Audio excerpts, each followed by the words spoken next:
Good day to you and welcome to another Paddocks video tutorial. The financial year for most community schemes terminates at the end of February, so many schemes have just passed that point and are planning their AGMs for April, May or June 2016. You may be considering standing for election as a scheme executive. So let's have a look at the draft Code of Conduct for community scheme trustees, directors and other executives. That's contained in the draft CSOS regulations. And it seems likely that these will come into force as originally drafted. As far as we're aware, there's been no adverse comment or any decision to change them. So let's unpack the terms of this. First, the term scheme executive means a person who is a trustee, director, or another person who exercises executive control of a community scheme. That means it's a very inclusive term. It will include the trustees of sectional title schemes, trustees and directors of HOAs, directors of share block schemes, executives of retirement developments, amongst others. In terms of Chapter 4 of the draft regulations, which is entitled Promotion of Good Governance, Training and Education, there are a set of duties of scheme executives, a code of conduct. And it's set out in draft regulation 14.1 and 2, and that's what I'm going to unpack. 14.1a requires a scheme executive to take reasonable steps to inform and educate him or herself about the community scheme, its affairs and activities, and the legislation and governance documentation in terms of which that scheme operates. So let's look at the first element. You need to take reasonable steps to inform yourself about the scheme itself, its affairs and its activities. Secondly, about the relevant legislation and governance documentation. So for example, in a sectional title scheme, the Sectional Title Schemes Management Act and the scheme's rules. In a non-profit company, which is an HOA, the relevant parts of the Companies Act, the MOI and any rules or other subsidiary provisions like architectural guidelines. So what must you do in practice? Get the documents and statutes, or ready access to them, for example via the internet. Look particularly at the provisions that impose obligations on scheme executives, such as Section 8 of the STSMA that sets out trustees' fiduciary obligations. Draft Prescribed Management Rule 6.3 and PMR 9, which deals with the trustees' obligations and their general powers and duties. Keep your copies of the scheme documents and statutes up to date and refer to them when appropriate.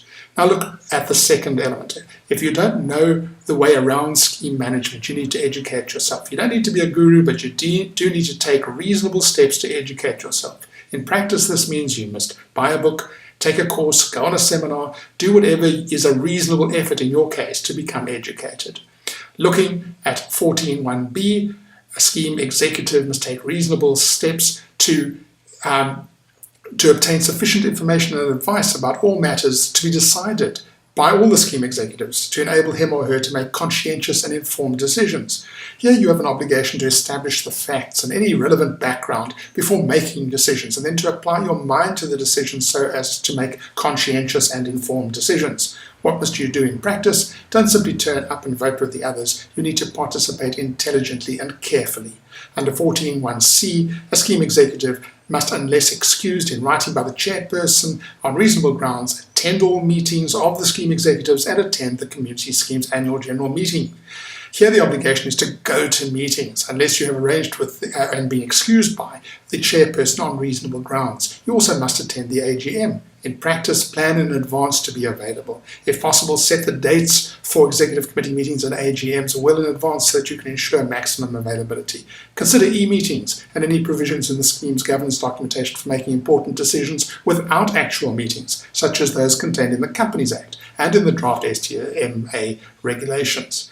In terms of 14.1d, you must exercise an active and independent opinion with respect to all matters to be decided by the scheme executives. So you'll have to participate actively and independently. This is probably covered by the provisions we've already dealt with, but it emphasizes the common law obligation to be independent and not act in your own interests, as well as to be actively involved in decisions. In terms of 14.1e, you must exercise due diligence in regard to the business of the scheme and attendance of meetings. What you must do in practice, you must prepare diligently for the meetings. You must be given board papers before the meeting, or at least study the agenda and prepare to participate. You can't just walk in unprepared. And at the meetings, you have to exercise due diligence. That is, you have to be careful and pay attention.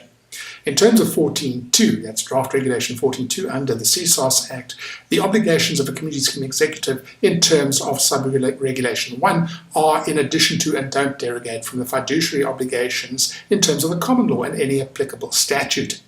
Now, the STSMA and Companies Act both have provisions that set out obligations on community scheme executives. For example, under the STSMA, Section 8, there's a fiduciary position of trustees described. The draft management rules also contain specific duties on trustees and restrictions on their activities. In terms of the Companies Act, start by looking at sections 75 to 77. You'll see a lot of detail there.